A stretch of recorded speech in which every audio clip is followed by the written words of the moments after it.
MLC కవిత వేసిన writ పిటిషన్పై ఎల్లుండి సుప్రీంకోర్టులో విచారణ జరగనుంది. కేసును justice Sanjiv Khanna, justice Sundaresh, justice Bela M Trivedi విచారించనున్నారు. ఈడీని ప్రతివాదిగా చేరుస్తూ పిటిషన్ దాఖలు చేశారు. తన అరెస్టు అక్రమమని సుప్రీంకోర్టును ఆశ్రయించింది కవిత. దీంతో ఎల్లుండి సుప్రీంలో విచారణ జరగనుంది. మరిన్ని డీటెయిల్స్ ధనరాజ్ అందిస్తారు.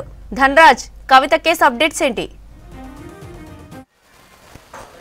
జ్యోతి, ఎమ్మెల్సీ కవిత ఎన్ఫోర్స్మెంట్ డైరెక్టరేట్ అరెస్ట్ చేసిన విధానానిపైన కూడా ఆమె సుప్రీంకోర్టులో రిట్ పిటిషన్ దాఖలు చేయడం జరిగింది. తన అరెస్టు అక్రమం అంటూ, అదేవిధంగా పిఎంఎల్ఏ యాక్టుకు విరుద్ధంగా కూడా తనను అరెస్టు చేశారు. ఒక మహిళను విచారించేటువంటి క్రమంలో ముందస్తుగా నోటీసులు జారీ చేస్తారు. ఆ తర్వాత విచారించేటువంటి క్రమంలో తన నివాసంలోనే మాత్రమే ఉదయం నుంచి కూడా విచారణ చేపడతారు. ఆ తర్వాత మహిళలకు సంబంధించిన హక్కులన్నింటిని కూడా పూర్తిగా వీళ్ళంతా విరుద్ధంగా కూడా వ్యవహరించారు ఎన్ఫోర్స్మెంట్ డైరెక్టరేట్ అంటూ కూడా ఈ రిట్ పిటిషన్ లో పేర్కొనడం జరిగింది. రిట్ పిటిషన్ లో చూసినట్టయితే 153 పేజీలకు సంబంధించినటువంటి అంశాలను అందులో పేర్కోవడం జరిగింది.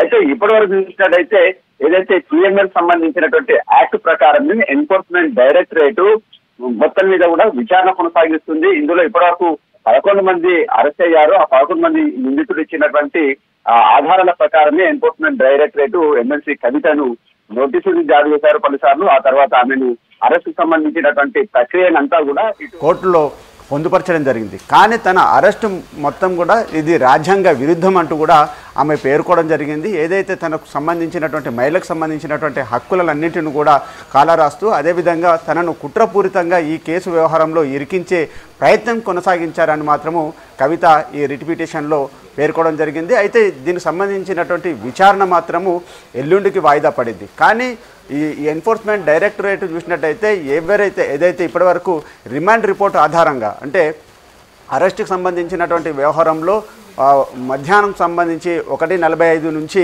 6:45 గంటలకు సంబంధించినటువంటి ఏదైతే ఇంటరాగేషన్ చేశామో, ఏదైతే ఆధారాలను రాబట్టామో వాటన్నింటికి సంబంధించి ఆమె ఎవరెవరితోటి, అంటే ఈ మద్యం లిక్కర్కు సంబంధించినటువంటి పాలసీలో అమిత్ అరోరాతో పాటుగాను మొత్తం ఈ మాగుంట రాఘవ కావచ్చు, అదేవిధంగా మాగుంట శ్రీనివాసు, అదేవిధంగా వారిచ్చినటువంటి కన్ఫెషన్ రిపోర్ట్ ఆధారంగా, అదేవిధంగా ఎమ్మెల్సీ కవిత వాట్సాప్ సంబంధించినటువంటి చాట్లు కావచ్చు, ఆమె సెల్ ఫోన్లో ఏదైతే ధ్వంసం చేసిందో వాటన్నింటిని స్క్రూటినింగ్ చేసి పలు ఆధారాలతోటి కూడా మొత్తం మీద ఎన్ఫోర్స్మెంట్ డైరెక్టరేట్ ఈ కేసును మొత్తం ఇంటరాగేషన్ చేస్తుంది. అయితే ఈ ఇంటరాగేషన్ చేసినటువంటి క్రమంలోనే మొత్తం తనను 3 రోజులకు సంబంధించినటువంటి కస్టడీ నుంచి తనకు విముక్తి కలిగించాలి. మొత్తం ఏదైతే 7 రోజుల కస్టడీ ఉందో ఆ 7 రోజుల కస్టడీ నుంచి పూర్తిగా తనకు మొత్తం రిలీఫ్ ఇవ్వాలి అంటూ కూడా ఆమె ఈ పిటిషన్లో పేర్కోవడం జరిగింది.